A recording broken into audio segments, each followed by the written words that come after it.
Hi. നമ്മുടെ സന്തോഷവും ദുഃഖമൊക്കെ ഉണ്ടാക്കുന്നത് നമ്മൾ തന്നെയാണ്.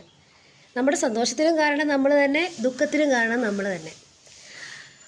ചിലപ്പോൾ നമുക്ക് തോന്നാറുണ്ട്, ഞാൻ കാരണമല്ല എൻ്റെ ദുഃഖം ഉണ്ടാകുന്നത്, എൻ്റെ കൂടെയുള്ളവർ. അതായത് ഒട്ടുമിക്ക പ്രശ്നത്തിനും കാരണം നമ്മുടെ റിലേറ്റീവ്സിൻ്റെ ഭാഗത്തുണ്ടാകുന്ന, അതായത് നമ്മുടെ ബന്ധുക്കളുടെ ഭാഗത്തുനിന്ന് അല്ലെങ്കിൽ നമ്മുടെ ഉറ്റവരുടെ ഭാഗത്തുനിന്നുണ്ടാകുന്ന പ്രോബ്ലംസാണ് കൂടുതൽ നമ്മെ ബാധിക്കുന്നത്.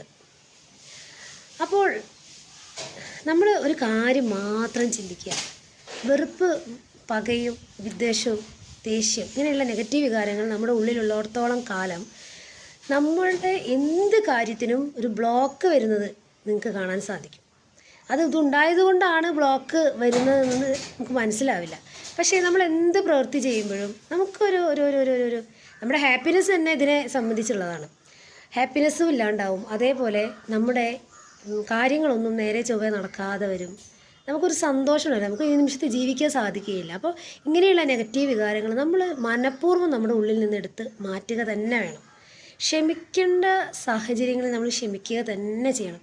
രാവിലെ ഉണർന്ന് എണീച്ച ഉടനെ ഇന്ന് എനിക്ക് ആരോടെങ്കിലും വെറുപ്പോ ദേഷ്യമോ ആരെങ്കിലും ഓർക്കുമ്പോൾ പോലും എനിക്ക് വെറുപ്പോ ദേഷ്യമോ വിദ്വേഷമോ ഉണ്ടെങ്കിൽ നമ്മൾ നമ്മുടെ മനസ്സിൽ നിന്ന് അതെടുത്ത് മാറ്റുക തന്നെ വേണം.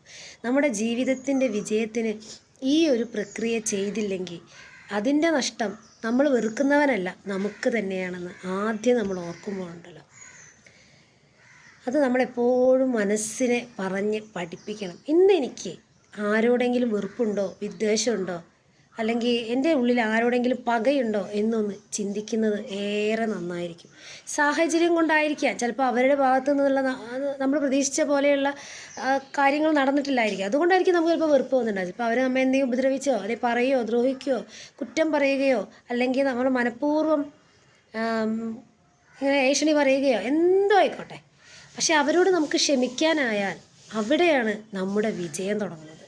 കാരണം നമ്മുടെ ഹൃദയത്തിൽ ഈ പക, വിദ്വേഷം ഇങ്ങനെയുള്ള നെഗറ്റീവ് വികാരങ്ങൾ കൊണ്ട് നടക്കുമ്പോൾ അത് അവർക്ക് ദോഷം ചെയ്യുകയില്ല, പകരം നമുക്കാണ് ദോഷം ചെയ്യുന്നത്. ഏറ്റവും കൂടുതൽ ആരോടാണോ പകയുള്ള മനസ്സിനാണ് എപ്പോഴും പ്രശ്നങ്ങൾ ഉണ്ടാകുന്നത്.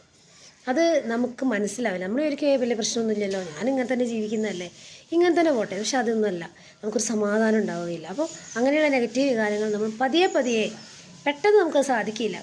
പതിയെ നമ്മൾ എടുത്തു മാറ്റിയ നമ്മുടെ ആഗ്രഹങ്ങളെല്ലാം നമ്മൾ ആഗ്രഹിച്ച ലക്ഷ്യത്തിലേക്ക് എത്താൻ പെട്ടെന്ന് നമുക്ക് സാധിക്കുന്നതാണ്. കാരണം മനുഷ്യൻ്റെ ആഗ്രഹങ്ങൾ എന്ന് പറയുന്നത് അൺലിമിറ്റഡ് ആയിരിക്കണം, ലിമിറ്റേഷൻ പാടില്ല. കാരണം ഈ പ്രപഞ്ചം മുഴുവൻ എന്താണുള്ളത്? സമൃദ്ധിയാണുള്ളത്. ആ സമൃദ്ധി നമ്മളിലേക്ക് ആകർഷിക്കണമെങ്കിൽ, സമാധാനം നമ്മിലേക്ക് ആകർഷിക്കണമെങ്കിൽ, നല്ല ആരോഗ്യം നമ്മിലേക്ക് ആകർഷിക്കണമെങ്കിൽ നാം ഇങ്ങനെയുള്ള ചിന്തകളും മനസ്സിൽ നിന്ന് എടുത്ത് മാറ്റിയേ മതിയാവും. Happy life, happen miracle.